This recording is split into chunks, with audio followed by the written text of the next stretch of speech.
Hi, എല്ലാവർക്കും നമസ്കാരം. Welcome back to my channel.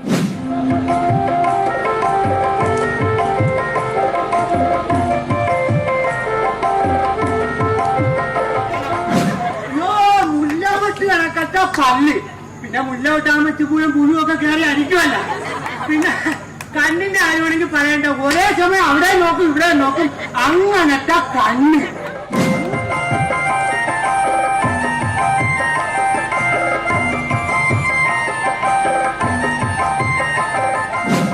തൊഴിലുറപ്പിന്റെ ADS നമ്മളെ കനകജ തമ്പുരാട്ടി ഇവിടെ എങ്ങനെ ഉണ്ടാറേ. കേരളത്തിലെ നാടോടികളായ കാക്കാലന്മാർ പരമ്പരാഗതമായ രീതിയിൽ അവതരിപ്പിച്ചു വരുന്ന ആക്ഷേപഹാസ്യ നാടകമാണ് കാക്കാരശ്ശി നാടകം. നാടോടികളായ കൈനോട്ടക്കാരെയാണ് കാക്കാലന്മാരെന്ന് വിളിക്കുന്നത്. സംഗീതം, സംഭാഷണം, നൃത്തം, ആംഗിക അഭിനയം തുടങ്ങിയവ ഉൾച്ചേർന്ന ഒരു കലാരൂപമാണ് കാക്കാരശ്ശി നാടകം. മധ്യ തിരുവിതാംകൂറിന് തെക്കോട്ടുള്ള പ്രദേശങ്ങളിൽ നിലനിന്നു പോന്നിരുന്ന ഒരു നാടൻ കലയാണിത്. മധ്യ തിരുവിതാംകൂറിൽ പാണന്മാർ, കമ്മാളന്മാർ എന്നിവരും തെക്ക് ഈഴവരും കുറവ സമുദായത്തിൽപ്പെട്ടവരുമാണ് ഈ കലാരൂപം അവതരിപ്പിക്കുന്നത്. കാക്കാരശ്ശി നാടകം, കാക്കാരുകളി, കാക്കാലച്ചി നാടകം എന്നിങ്ങനെ പല പേരുകളിൽ ഈ കലാരൂപം അറിയപ്പെടുന്നു. ശിവൻ, പാർവതി, ഗംഗ തുടങ്ങിയ പുരാണ കഥാപാത്രങ്ങളെ അടിസ്ഥാനമാക്കിയാണ് നാടകങ്ങൾ അരങ്ങേറുന്നത്.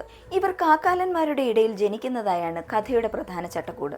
കാക്കാരശ്ശി നാടകത്തിൽ കൂടുതലും നാടോടി കഥകളാണ് ഉപയോഗിക്കുന്നത്. ഈഴവർ, നായന്മാർ, കുറവർ എന്നീ സമുദായങ്ങൾ ഇന്നീ നാടകരൂപം അവതരിപ്പിക്കുന്നുണ്ടെങ്കിലും ആദ്യകാലങ്ങളിൽ കാക്കാലർ എന്ന നാടോടി വിഭാഗമാണ് ഈ കലാരൂപം അവതരിപ്പിച്ചിരുന്നത്. അവരിൽ നിന്നാണ് കാക്കാരശ്ശി എന്ന പേരും ഈ കലാരൂപത്തിന് ലഭിച്ചത്. കാക്കാരശ്ശി നാടകം ഇന്ന് 3 തരത്തിലാണ് അവതരിപ്പിക്കപ്പെടുന്നത്. തിരുവനന്തപുരത്തിനടുത്തുള്ള കല്ലറ, പേരയം, വിതുര എന്നീ ഗ്രാമപ്രദേശങ്ങളിൽ മലവേടനാണ് കാക്കാരുകളെ അവതരിപ്പിക്കുന്നത്. നെടുമങ്ങാടും ആറ്റിങ്ങലും ഈ കലാരൂപം കുറവ സമുദായമാണ് അവതരിപ്പിച്ചു വരുന്നത്.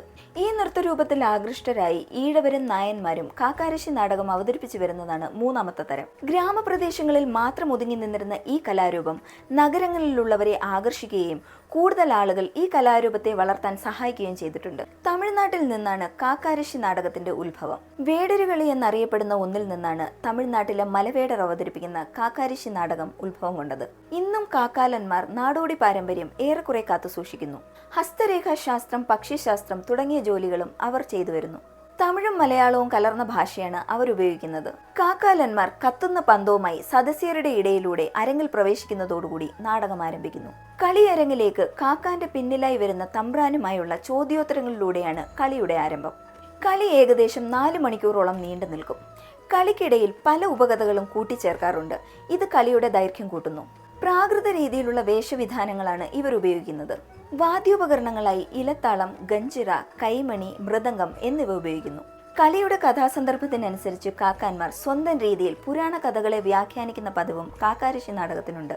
സമകാലിക സംഭവങ്ങളെ കോർത്തിണക്കി നർമ്മഭാവത്തിൽ അവതരിപ്പിക്കുന്ന ഒരു നാടകമാണ് കാക്കാരശ്ശി നാടകം. ചമഞ്ഞൊരുങ്ങിയ കലാകാരന്മാർ കഥാപാത്രങ്ങളായി ജീവിക്കാൻ തുടങ്ങുന്നതോടെ കാണികൾ സ്വയം മറക്കും.